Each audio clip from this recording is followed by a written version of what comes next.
안녕하십니까.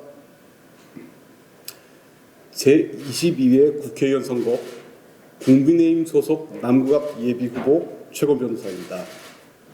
저는 오늘 제1호 공약으로 교육과 관련된 내용을 말씀드리기 위해 이 자리에 섰습니다. 울산 3050 세대의 가장 큰 관심사는 자녀들의 교육입니다. 수험생을 둔 가정은 두말할 나위가 없습니다.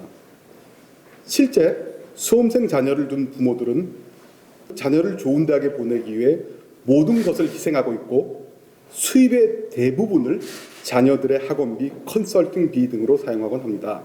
늦은 시간 옥동 학원가 인근에는 학원에서 마치는 아이를 태우기 위해 차량이 꼬리를 무는 광경도 쉽게 목격할 수 있습니다. 이런 교육공화국 현상은 비단 울산만의 것이 아닌 대한민국이 안고 있는 과제입니다. 이에 저는 울산의 학부모들이 교육비 절감과 삶의 질 향상을 이루기 위해서, 그리고 울산의 미래를 책임지는 학생들이 대한민국에서 인정받는 인재로 성장하기 위해 다음과 같은 공약을 발표합니다. 그리고 제가 오늘 말씀드린 내용은 급조된 것이 아니라 10년 전부터 꾸준히 주장해왔던 내용입니다. 첫째, 제가 국회의원으로 당선이 되면 최소 50% 이상 정시 선발을 의무화하는 법적, 제도적 장치를 마련하겠습니다. 저는 2018년 당시 국민의힘 전신인 자유한국당의 정시 확대 토크 콘서트 단상에서도 제가 패널로 위와 같은 내용을 발표하기도 하였고, 2019년 하반기 저스티스 리그에도 당시 국회의원들에게 그 필요성을 강력하게 주장하기도 하였습니다. 여러분, 현재 정시와 수시의 비율이 어떻게 되는지 알고 계신가요? 수시가 처음 도입된 1997년에는 정시 비율이 98.6%였습니다. 수시 비율이 1.4%에 불과했습니다. 그런데 2024년 현재 선발 비유형은 정시 21%, 수시 79%입니다. 수시는 입학사정관이 학생 선발을 담당하는 제도로 출발했습니다. 그러나 면접이 주가 되다 보니 집안의 부와 직업을 본다는 불공정하다는 문제가 대두되었고, 이는 정부가 여러 가지로 보완하려고 하였지만 정성평가가 안고 있는 한계를 극복하지 못하였습니다. 2019년 이른바 조국 게이트 여파로 인해서 많은 국민들은 수시 제도가 문제가 많다는 점에 대해서 어느 정도 공감대를 이룬 것으로 보입니다. 실제 여론조사에는 80-90% 이상의 국민들이 정시 100% 선발을 희망하고 있습니다. 수시 제도가 안고 있는 문제점을 간략히 말씀드리겠습니다. 첫째, 공정성 문제입니다. 과거보다는 줄어들었지만 돈이 많은 사람, 유력 인사의 자녀들 같은 경우에는 교내 수상 실적, 대외적인 스펙을 쌓고 이를 이용해서 자녀들을 좋은 대학에 입학시킵니다. 그 과정에서 스펙 쌓아주기에 품앗이도 일어나곤 합니다. 조국 전 법무부 장관의 예를 들면 쉽게 이해하실 겁니다. 둘째, 기회 차등입니다. 지역구 그리고 울산에 계시는 많은 학부모님들께서 각 대학마다 요구하는 여러 정보, 또 면접에 도움되는 자료를 얻기 위해 방학 되면 대치동으로, 부산으로 아이들을 보내는 경우를 많이 보고 있습니다. 그리고 회당 100만 원이 넘는 고액 컨설팅을 받는 분들도 많습니다. 참고로 시간당 5만 원이 넘는 컨설팅 강의를 개설하는 것은 불법입니다.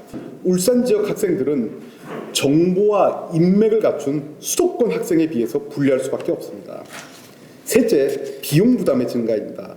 성적이 아닌 여러 활동을 평가하는 이른바 정성평가의 경우에는 자녀들의 스펙에 영향을 미칩니다.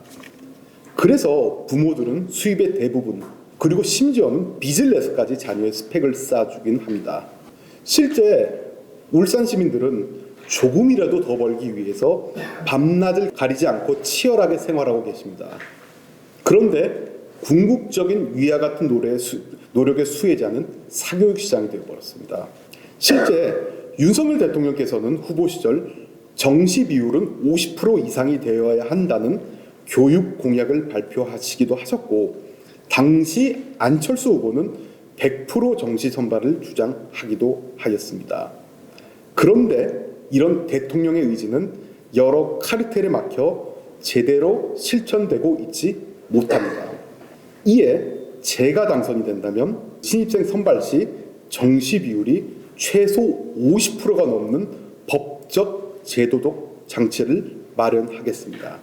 그리고 향후 수시 비율은 20%대 미만으로 축소되어야 할 것입니다. 두 번째 말씀드리면 고시제도의 부활입니다. 여러분도 잘 아시다시피 저는 10여 년 동안 사시존치와 고시제도 부활을 주장했습니다.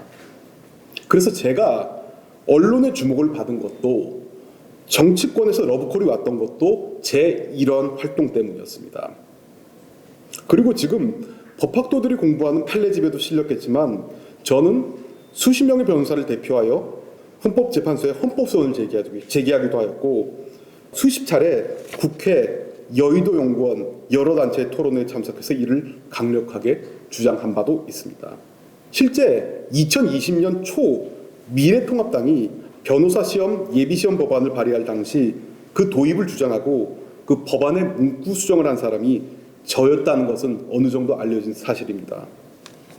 현행 로스쿨 제도가 안고 있는 문제점은 앞서 말씀드린 수시 제도의 문제와 동일합니다. 법조는 국민의 신뢰를 먹고 삽니다. 그런데 선발 과정부터 불투명하고 공정하지 못하다면 어떻게 법조가 국민의 신뢰를 받을 수 있을지 의문입니다. 그리고 위 제도 역시 서울, 특히 강남에 거주하는 유력인사 자녀들에게 유리한 제도입니다. 혹자는 이 고시제도 부활이 울산과는 무슨 관계가 있냐고 생각하시는 분들도 있으실 겁니다. 그러나 그렇지 않습니다.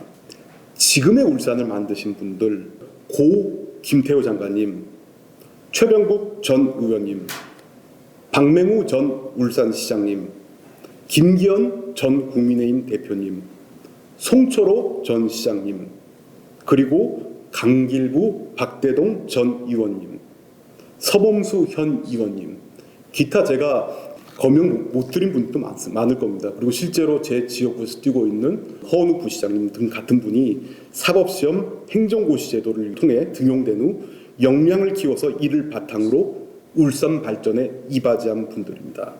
인격적으로 부족하고 여러 가지로 일천한 제가 감히 이 자리에 있는 이유 역시 저 역시 위와 같은 방식으로 성장했기 때문입니다. 제가 만약 소위 백으로 적당히 스펙을 쌓고 여러 단체를 기웃거린 후 출마 선언을 하고 국회의원이 되겠다고 나섰다면 저는 경쟁자들이 짠 세습 프레임에 벗어나지도 못했을 겁니다.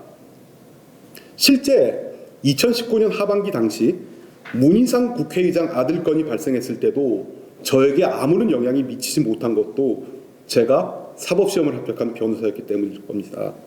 마지막으로 말씀드리면 이러한 공정한 입시제도, 인재 양성 제도는 가장 확실한 청년 정책이 될 것입니다. 청년들이 원하는 것은 일시적인 수혜가 아닌 공정한 기회 보장입니다. 그리고 울산 시민들의 생활과 삶의 질을 향상시키는 가장 빠른 수단도 될 것입니다. 이에 저는 앞서 말씀드린 바와 같이 대학 입시 제도 정시 대폭 확대 그리고 고시제도 부활을 제1호 공약으로 발표하게 이르렀습니다. 제가 드린 말씀이 진심이고 평소의 소신이란 것은 그동안 제가 활동했던 발자취에서 쉽게 확인할 수 있을 것이라고 생각됩니다. 감사합니다.